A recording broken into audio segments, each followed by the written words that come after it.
সুপ্রিয় শিক্ষার্থীবৃন্দ, কি অবস্থা তোমাদের সবার? আশা করছি সবাই অনেক অনেক ভালো আছো এবং সুস্থ আছো। আজকে পাঞ্চুয়েশন শেখাবো তোমাদেরকে। তো এর জন্য আমি যশোর বোর্ড 2024 এবং 2019 সালে একটি প্রশ্ন এসেছিল দেখো, অর্থাৎ একই বোর্ডে এই প্রশ্নটা দুইবার এসেছিল। তার মানে এই প্রশ্নটা কিন্তু মোটামুটি গুরুত্বপূর্ণ বলা যায়। তো আজকে আমি এই প্রশ্নটা তোমাদেরকে প্র্যাকটিক্যালি সলভ করে দেখাবো যে কিভাবে খুব সহজে আমরা পাঞ্চুয়েশন অ্যান্সার করতে পারি।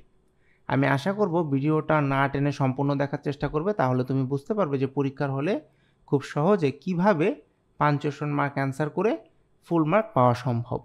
তো চলো আর দেরি না করে আমরা প্যাসেজটা সলভ করা শুরু করি। লক্ষ্য করো, এইখানে সবার প্রথমে জেরি বলছে। এটা কিন্তু একটা ডায়ালগ টাইপের পাঞ্চুয়েশন মার্ক সলিউশন করতে হবে আমাদেরকে। তো সবার প্রথমে জেরি বলছে আর তারপরে দেখো বলেছে রাইটার। তার মানে জেরি এবং রাইটারের মধ্যে একটা কমিউনিকেশন কিন্তু এখানে হচ্ছে। তো দেখো জেরি ফার্স্টে কি বলেছে যে I can chop some would today. দেখো চপ মানে কিন্তু আমরা জানি যে কাটা। তো আমি কিছু কাঠ বা উড কাটতে পারি আজকে, এই ধরনের একটা কথা সে বলেছে। তো এটি বলার মাধ্যমে তার বাক্যটি কিন্তু শেষ হয়েছে। তো যেহেতু তার বাক্য শেষ হয়েছে, তাহলে আমাদেরকে এখানে কি করতে হবে? একটা ফুল স্টপ দিতে হবে। যেই ফুল স্টপটা কি এখানে কিন্তু দেয়া নেই। তো আমি এখানে একটি ফুল স্টপ দিয়ে দিলাম, তাহলে কিন্তু আমার একটি সেন্টেন্সের পাঞ্চুয়েশনের কাজ শেষ। আসো আমরা দেখি যে পরবর্তী বাক্যে কি রয়েছে। রাইটার এখন বলছে যে but I have a boy coming from the orphanage. তাহলে এই সেন্টেন্সের অর্থটা কি?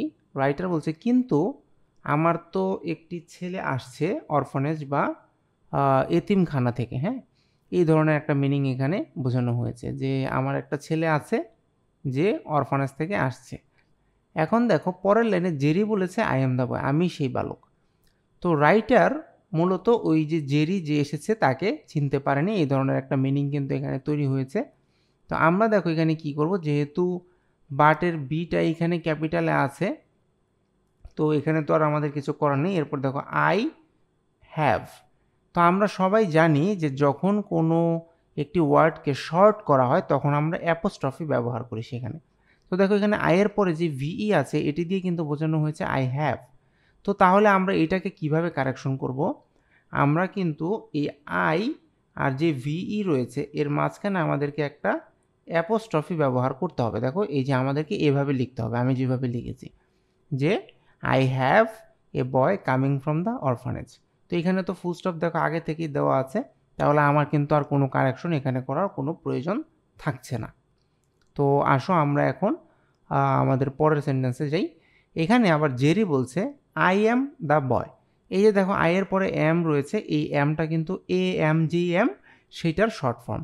তো এখানেও তাহলে আমাদেরকে কি করতে হবে? যেহেতু আমরা এখানে শর্ট ফর্ম করেছি, তো আমাদেরকে কিন্তু এইখানেও অ্যাপোস্ট্রফির ব্যবহার করতে হবে যে I am the boy. Just I আর যে এমটা রয়েছে এর মাঝখানে যদি তুমি একটা অ্যাপোস্ট্রফি দিয়ে দাও, তাহলে কিন্তু তোমার কাজ শেষ। কিন্তু এখানে একটা জিনিস লক্ষ্য করতে হবে, জেরি তার বাক্যটা যখন শেষ করেছে যে আই অ্যাম দ্য বয়, এই বাক্যটা কিন্তু এখানে শেষ হয়নি, তার কারণ এখানে কোনো ফুল স্টপ নেই।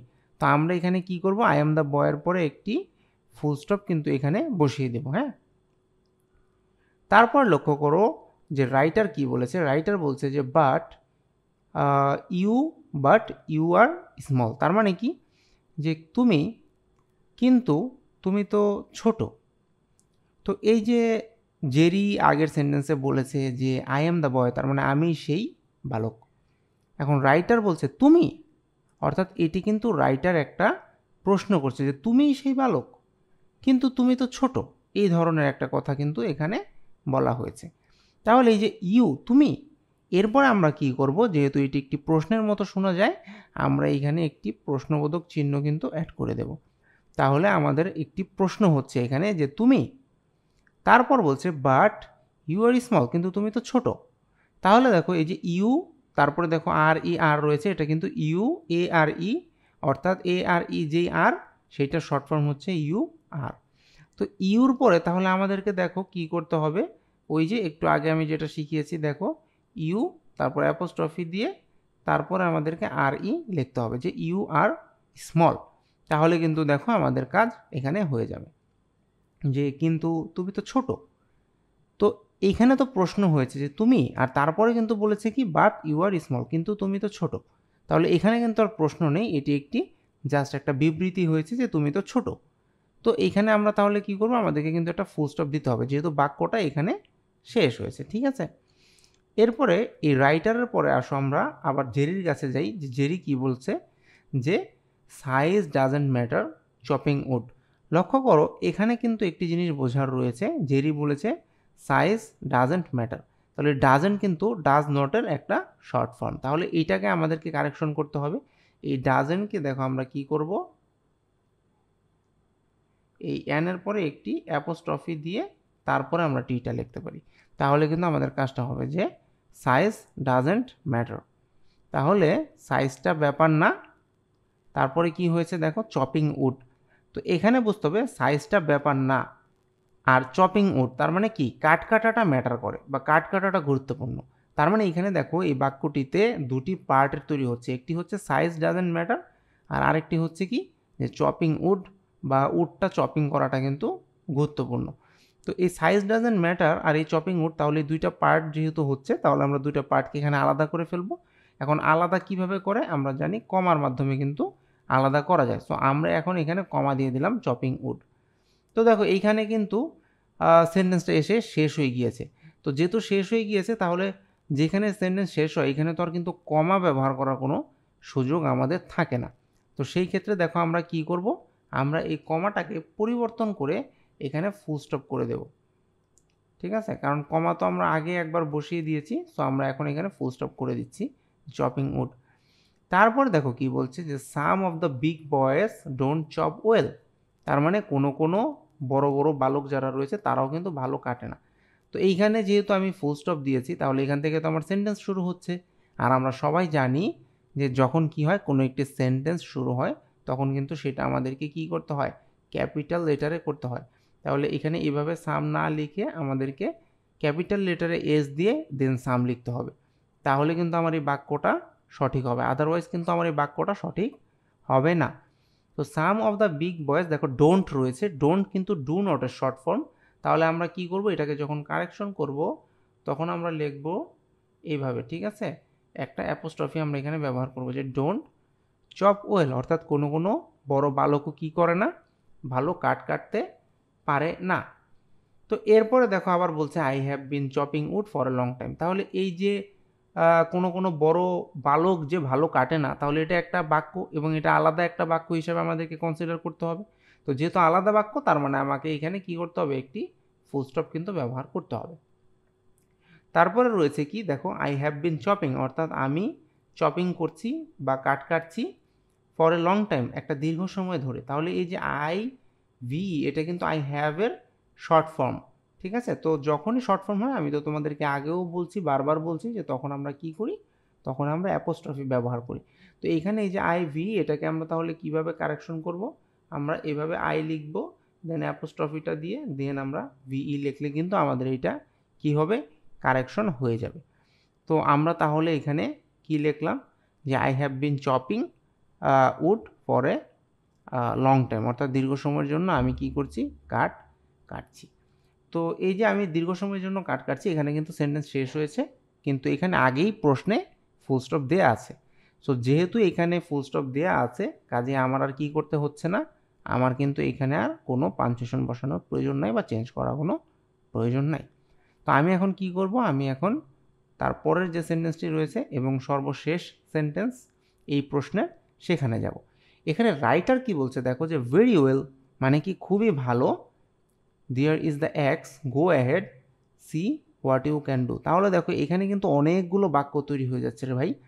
প্রথমটা হচ্ছে ভেরি ওয়েল খুবই ভালো, তারপরে কি বলছে যে দেয়ার ইজ দ্য এক্স মানে এই যে কুঠার, তারপরে বলেছে গো অ্যাহেড মানে এগিয়ে যাও বা কাজ এগিয়ে নাও, তারপর বলেছে see what you can do, দেখো তুমি কি করতে পারো। তাহলে আমি দেখতে পাচ্ছি যে এখানে 4টি সেন্টেন্স আমাদেরকে তৈরি করতে হবে। প্রথমটা হচ্ছে ভেরি ওয়েল মানে খুবই ভালো, কারণ কি যেহেতু জেরি বলেছে যে সে অনেক সময় ধরে বা কি বলা যেতে পারে যে লং টাইম ধরে সে কি করছে, সে কিন্তু কাটছে। সো এই কারণে আমরা কি করব, ওই সেন্টেন্স অনুযায়ী ধরে নেব যে রাইটার সেটাকেই বলেছে যে খুবই ভালো, কারণ যেহেতু তুমি লং টাইম ধরে কাটছো। তো আমরা এখানে কি করব, এই ভেরি ওয়েলের পরে তাহলে আমরা ফুল স্টপ ব্যবহার করব। আর তারপরে কি রয়েছে দেখো, এই যে দেয়ার্স দ্য এক্স, তার মানে কি এখানে এই যে কুঠার যেটা সেটা। তো এইটা যেহেতু সেন্টেন্স শুরু হলো, তার মানে এখানে কিন্তু টি আমাদেরকে ক্যাপিটাল লেটারে করতে হবে। তারপরে আরও একটি কথা রয়েছে, দেয়ারের পরে এখানে যে এসটা রয়েছে এটা কিন্তু ইসকে শর্ট করা হয়েছে। সো যেহেতু এখানে ইসকে শর্ট করে লেখা হয়েছে, তার মানে এখানে একটা অ্যাপোস্ট্রফিও কিন্তু আমাদেরকে ইউজ করতে হবে, না হলে কিন্তু হবে না। তো দেখো আমরা এখানে সবার ফার্স্টে ক্যাপিটাল টি দেব, তারপরে আমরা কমনভাবে দেয়ার লিখবো, এরপরে অ্যাপোস্ট্রফি দিয়ে ওই এসটা দিয়ে যাবো যে দেয়ার ইজ দ্য এক্স। তো এইখানে কিন্তু তাহলে কি হবে দেখো, আমাদের সেন্টেন্সটা শেষ হবে এবং আমরা এখানে ফুল স্টপ ব্যবহার করব। তারপরে আমি দেখতে পাচ্ছি যে আরেকটি বাক্য রয়েছে গো হেড, তার মানে কি এগিয়ে যাও। তো এইটাও তো সেন্টেন্স এখানে শুরু হলো।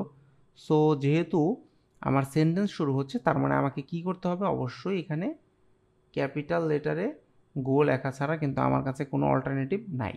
তারপরে আবার এখানে আমাকে একটা ফুল স্টপ অবশ্যই কি করতে হবে, ইউজ বা ব্যবহার করতে হবে, কারণ যেহেতু গো হেডের মাধ্যমে আরেকটি বাক্য শেষ হচ্ছে। তারপরে আসো এখানে see what you can do, মানে দেখো তুমি কি করতে পারো। এখানে দেখো এই সি এর এসটা আবার ছোট হাতের দেওয়া হয়েছে। তো আমি তো জানি যে যেহেতু সেন্টেন্সটা শুরু হচ্ছে মাত্র আমাদেরকে তাহলে কি করতে হবে, অবশ্যই এখানে এসটা ক্যাপিটাল লেটারে হতে হবে, এর কোনো বিকল্প নেই। তাহলে আমাকে কি করতে হবে, এই সিটাকে এভাবে লিখতে হবে, নট এভাবে। তো আমি সি লেখার পরে আবার দেখো সেন্টেন্স এখানে শেষ হয়েছে কিন্তু এখানে কোনো ফুল স্টপ নেই। তাহলে কি করতে হবে, একটা ফুল স্টপও দিতে হবে যেহেতু সেন্টেন্স শেষ হচ্ছে। তো এরই মধ্য দিয়ে দেখো আমার যেই লাস্ট যে সেন্টেন্সটি ছিল সেটিও কিন্তু শেষ হয়ে গেছে। তো চলো এখন আমরা দেখি যে আমরা যে এতক্ষণ যাবৎ কারেকশন করলাম আসলে এখানে কয়টা কারেকশন করা আমাদের হয়েছে।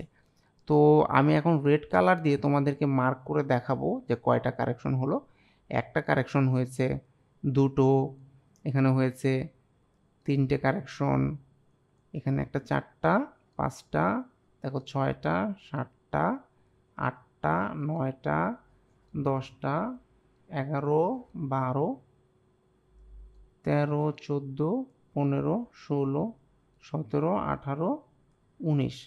তাহলে দেখো এখানে কিন্তু মোটামুটি আমরা অনেকগুলো কারেকশন করে ফেলেছি, যদিও প্রশ্নে রয়েছে যে 10টি ভুল রয়েছে। তো বেশি হলে তো কোনো সমস্যা নেই, তবে কম হলে আমাদেরকে একটু গুণে দেখতে হবে যে আমাদের কোথাও কোনো বাকি রয়ে গিয়েছে কিনা কারেকশন করার।